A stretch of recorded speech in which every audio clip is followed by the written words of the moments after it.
Apa kabar Ibu Entri? Dahsyat, dahsyat Pak.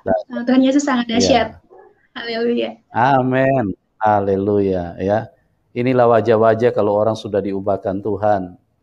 Penuh Amin. sukacita, penuh Amin. kemuliaan, tentu bukan kemuliaan duniawi ya, kemuliaan sorgawi, Amin. wajahnya bercahaya.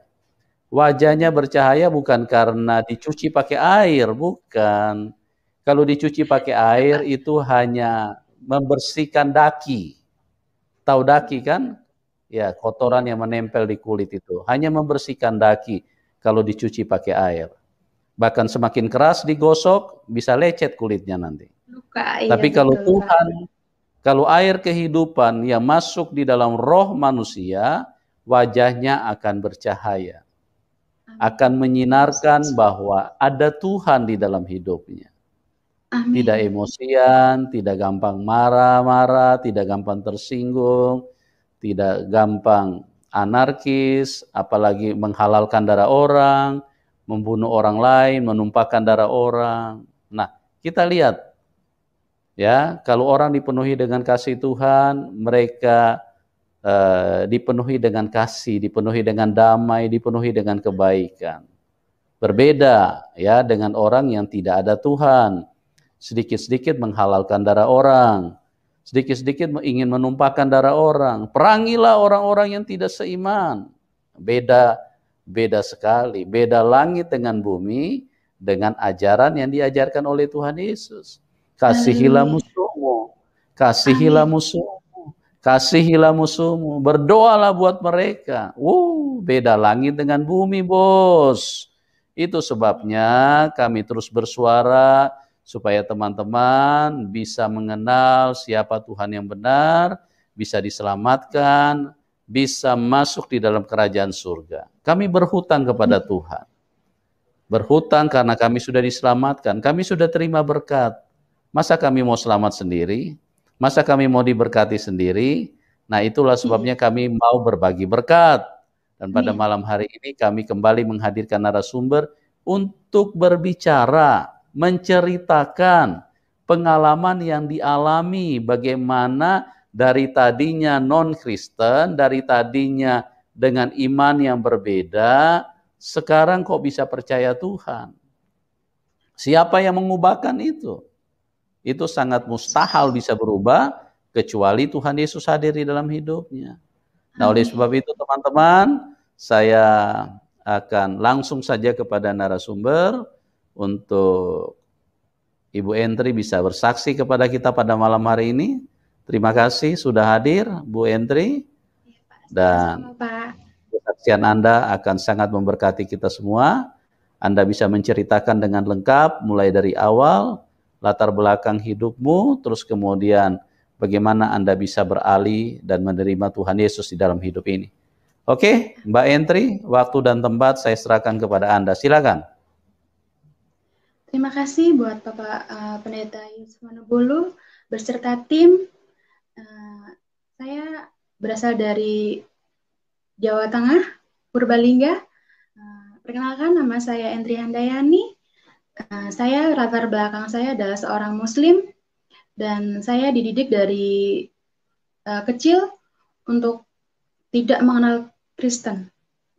Di desa kami tidak ada satu orang pun yang beragama Kristen dan kami sangat membenci agama tersebut. Dan saya bersekolah di Madrasah Ibtidaiyah dengan pendidikan yang sangat keras untuk agama Islam ya. Waktu itu saya pulang sekolah sekitar pukul 2. Jadi setiap kali jam 12 kami harus melakukan sholat duhur dulu. Setelah itu baru kami boleh pulang. Jika tidak sholat duhur, kami tidak boleh pulang. Nah, setiap kali menjelang sore, ibu saya itu udah, kalau saya belum pulang, ibu saya itu udah jalan-jalan nyari saya sambil bawa pukulan itu, biar saya itu pergi ngaji dari jam 5 sore hingga habis sisa. Kalau saya pulang sebelum habis Isya itu saya dimarahin. Saya dipikirnya jalan-jalan aja, pergi kemana ngelayap, nggak tentu arah. Dan kakak saya itu sangat keras ya orangnya. Kalau saya nggak ngaji, pasti saya dipukul. Dan keluarga saya itu tidak ada yang Kristen, semuanya Muslim. Bahkan dari keturunan kami ada yang menjadi kiai juga, ada juga yang hafiz, hafidoh, dan malah saya sendiri yang menjadi murtad. Bahkan mereka berkata, lebih baik kami tidak memiliki saudara seperti kamu, kalau kamu mau menjadi murtad seperti itu. Dan peralihan proses bagaimana saya pindah dari agama Muslim ke Kristen diawali dari saya berkenalan dengan seorang laki-laki yang saat ini beliau menjadi suami saya. Puji Tuhan. Saat itu 1 tahun kami berkenalan dan kami memutuskan untuk bertunangan dulu ya. Waktu itu kami sudah menentukan hari dan tanggal pertunangan kami. Waktu itu hari Senin 2010 kami melangsungkan pertunangan itu, dan saat itu tuh hujan lebat. Kami niatnya nikah pertunangannya itu sekitar pukul 3:30 sore, dan itu hujan sangat lebat dan angin yang sangat kencang. Saya berkata dalam hati, ya Tuhan, maaf, ya Allah, apakah ini pertanda bahwa Engkau tidak mengizinkan saya untuk bertunangan dengan calon suami saya, seperti itu. Saya bingung, dan ketika itu suami saya telepon, pertunangan kita bukannya dibatalkan, tetapi diundur, karena waktu itu kan hujan lebat, dan ragu juga saya untuk mengatakan iya atau tidak.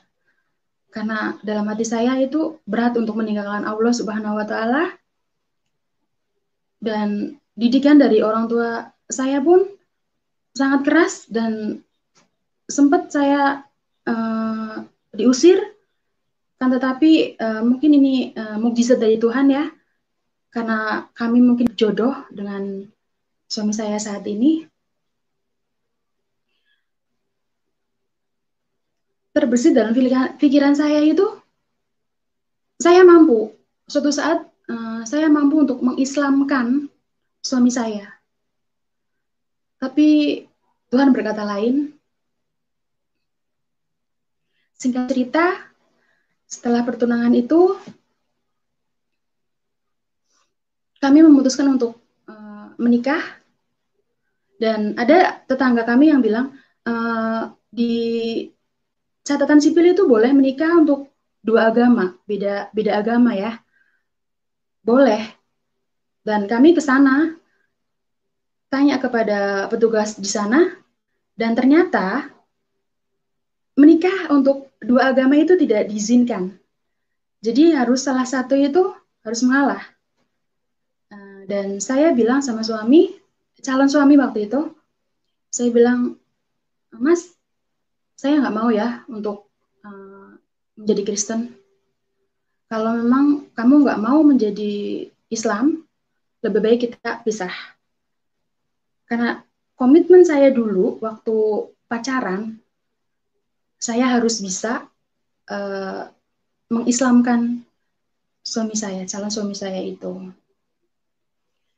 Singkat cerita, akhirnya suami saya itu mengalah, dan dia bilang, ya sudah, lebih baik saya yang ikut Islam, tapi dengan satu catatan, hanya karena biar kita bisa nikah aja. Itu beliau berkata seperti itu. Dan saya langsung mengiyakan, saya sujud syukur kepada Tuhan, saya sholat, dan saya berdoa, ya Allah, terima kasih Engkau telah menjawab doa saya. Saya sangat bersyukur waktu itu, dan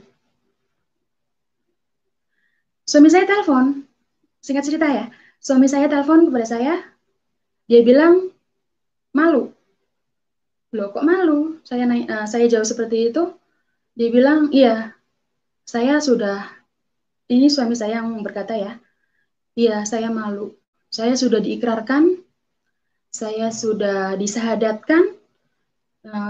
Beliau membaca 2 kalimat syahadat, dan beliau bilang sangat-sangat malu, dan tadinya kami ingin mengakhiri hubungan itu karena beliau bilang malu. Tapi ternyata beliau berkata, sudah kita nikah aja.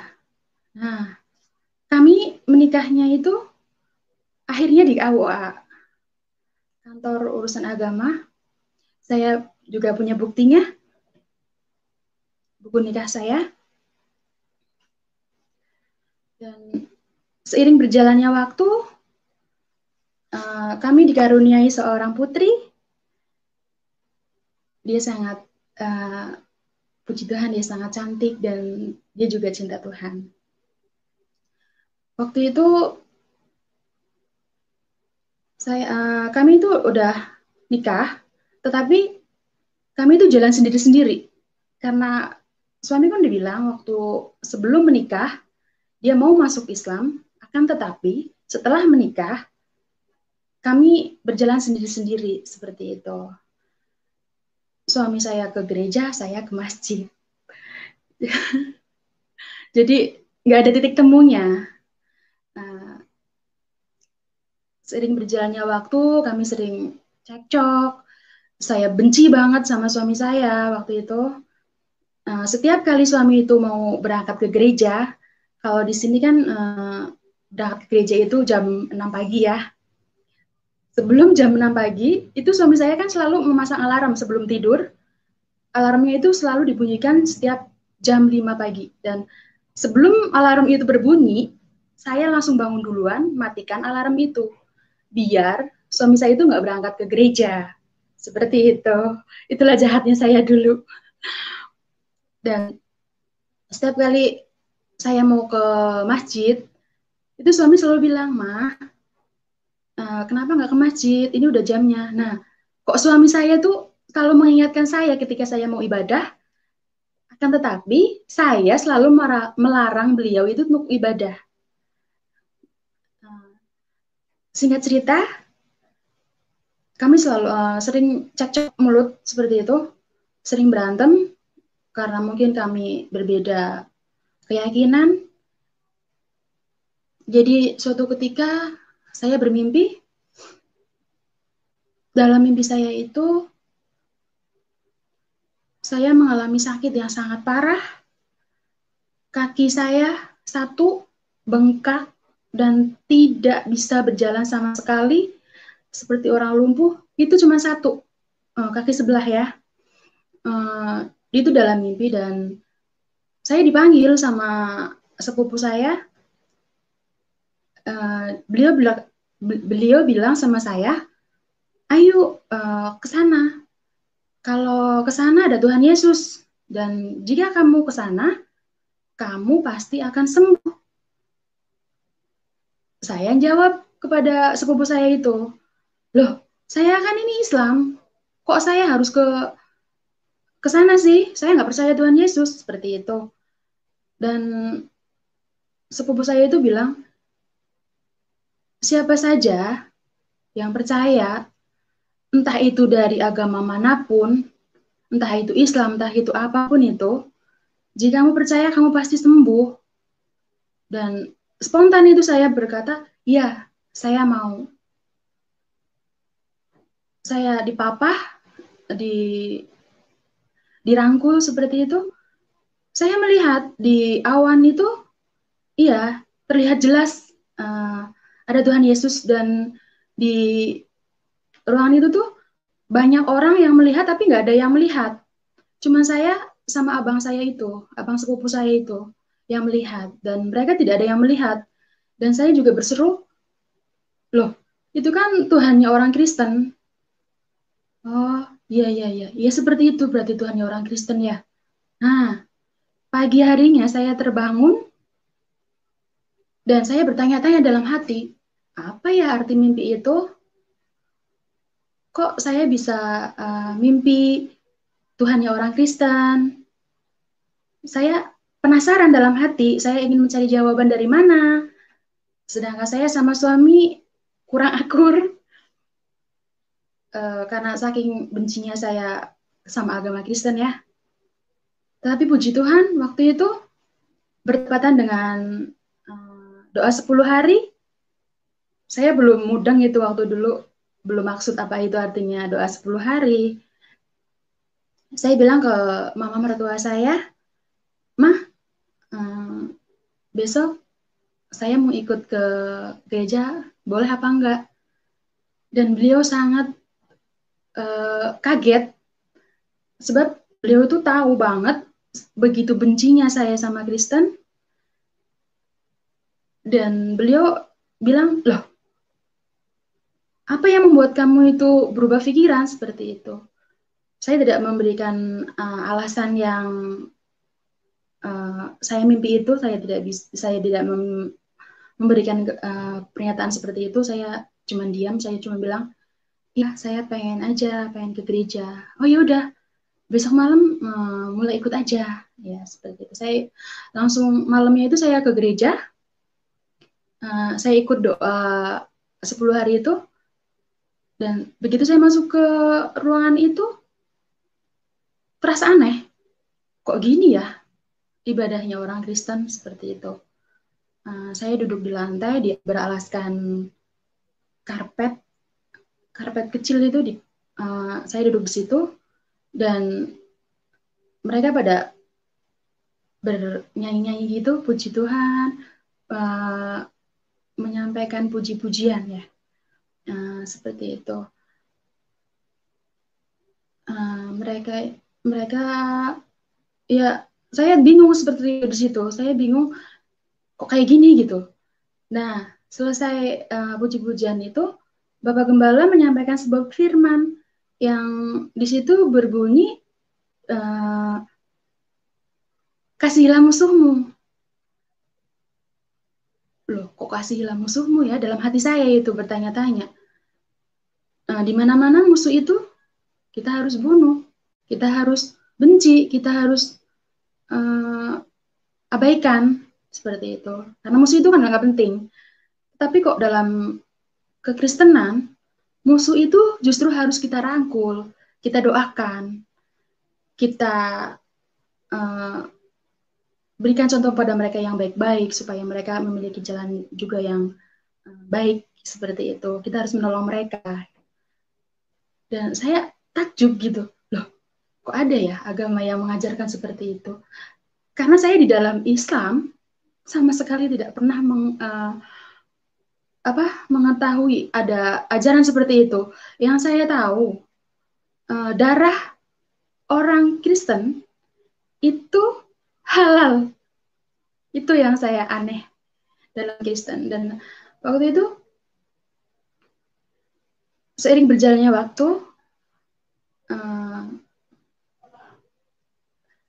kan terdengar, mulai tersiar tuh kabar kalau saya mulai ke gereja.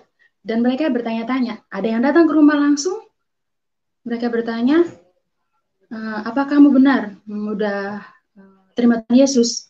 Dan saya katakan dengan tegas, iya, saya terima. Saya waktu itu juga bangga banget. Padahal saya belum mengerti firman sama sekali. Dan saya bangga banget karena ini loh jalan kebenaran. Musuh aja dikasihi, seperti itu. Ada juga tetangga yang datang tiba-tiba pagi-pagi ke rumah saya, mengetok rumah saya, dan dia bilang, kamu itu rugi. Masuk Kristen itu rugi. Kamu bakal jadi arengnya neraka. Kamu bakal susah. Kamu bakal, pokoknya dia itu bersumpah serapah mengutuk saya yang masuk Kristen. Itu langsung face to face. Dan saya hanya, ya terima kasih, itu aja. Dia langsung pulang. Singkat cerita, keluarga saya pun mendengar hal seperti itu. Dan abang saya bilang, kamu jangan pernah lagi injak rumah saya. Dan saya tidak memiliki adik seperti kamu.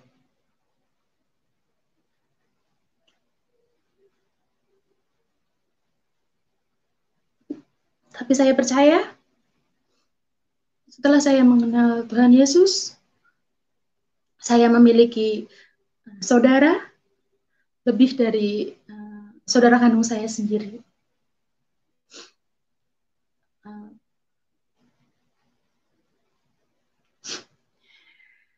Maaf teman-teman.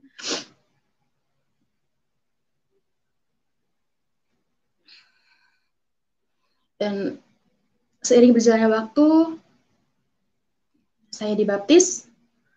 Karena saya sudah tidak sabar, saya bilang kepada ibu gembala saya sama bapak gembala saya mau segera dibaptis, saya mau sungguh-sungguh di dalam Tuhan, saya mau lebih mengenal Tuhan Yesus. Kata bapak ibu gembala di tempat mereka bilang, ya setelah doa 10 hari ini selesai, kamu dibaptis. Singkat cerita, saya kira waktu itu ketika saya masuk ke Kristen, kehidupan rumah tangga kami itu berjalan mulus dan bahagia. Ternyata tidak. Saya suami pun acuh, cuek. Dia nggak ada pedulinya waktu itu. Itu mungkin ujian buat saya, pergumulan yang saya hadapi.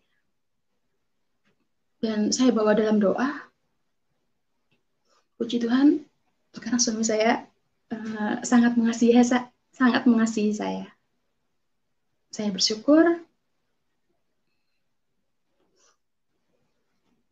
Ternyata setelah itu cuman berjalan 1 bulan. Suami saya itu mengasihi saya itu cuma 1 bulan. Saya pikir itu akan lama, ternyata enggak. Cuman beberapa bulan aja.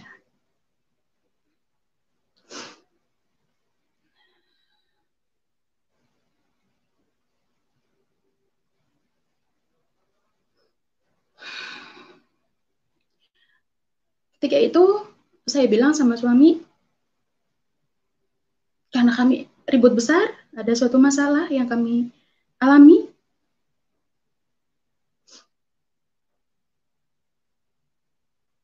Waktu itu saya bilang, ya udahlah, lebih baik kita pisahan saja. Toh saya masuk Kristen juga, kamu tidak ada kasihnya sama sekali sama saya. Lebih baik kita pisah. Nah, ketika malam itu, saya bermimpi lagi. Dalam mimpi saya itu, di dalam gereja kami itu kan kanan kirinya itu bangku, di tengah-tengahnya itu ada kayak koridor yang sangat lurus, jalannya itu lurus banget, dan di situ tuh ada cahaya yang terang sekali. Saya mendengar suatu bisikan, kamu tetaplah berjalan, kamu jangan takut, ada saya. Itu saya ingat banget, saya ingat suami saya, ingat anak saya. Iya, dalam hati saya ya, inikah Tuhan jawabanmu? Untuk saya tidak meninggalkanmu Tuhan.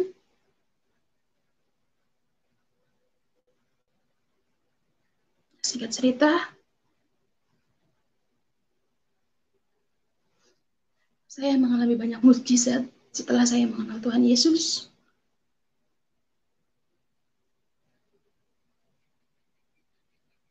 Suatu ketika saya diizinkan sakit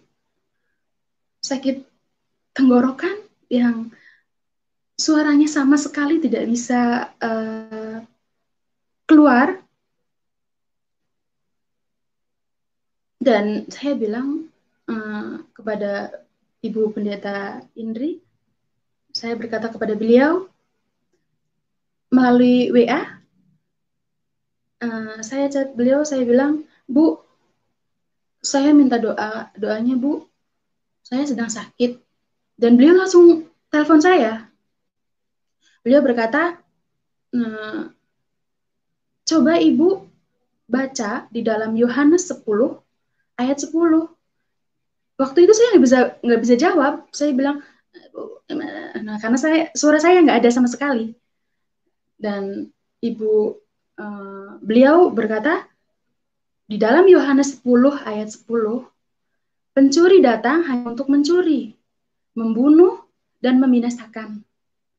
Aku datang supaya mereka mempunyai hidup dan mempunyainya dalam segala kelimpahan. Dan saya mengaminkan, amin. Apa maksudnya itu, Bu? Nah, karena saya belum mengerti firman, dan beliau menjelaskan, setiap sakit yang kita derita, itu datangnya bukan dari Tuhan, melainkan dari iblis. Sebelum saya mengenal firman Tuhan, saya berpikir itu, kalau kita sakit, ya itu ujian dari Tuhan. Ternyata itu saya salah. Dan saya mengaminkan firman itu, dan Ibu Indri berkata, katakan dengan imanmu, Yohanes 10 ayat 10, dan hardik iblis itu.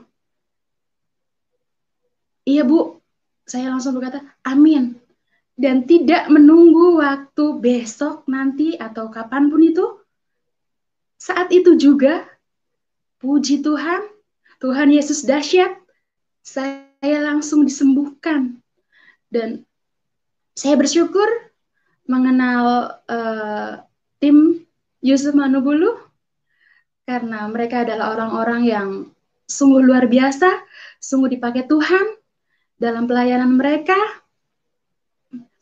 dan mereka adalah orang hebat, karena mereka memiliki Tuhan yang hebat. Haleluya. Saya percaya kehebatan Tuhan Yesus itu dahsyat dalam kehidupan saya, dalam kehidupan orang-orang yang percaya. Amin. Saya juga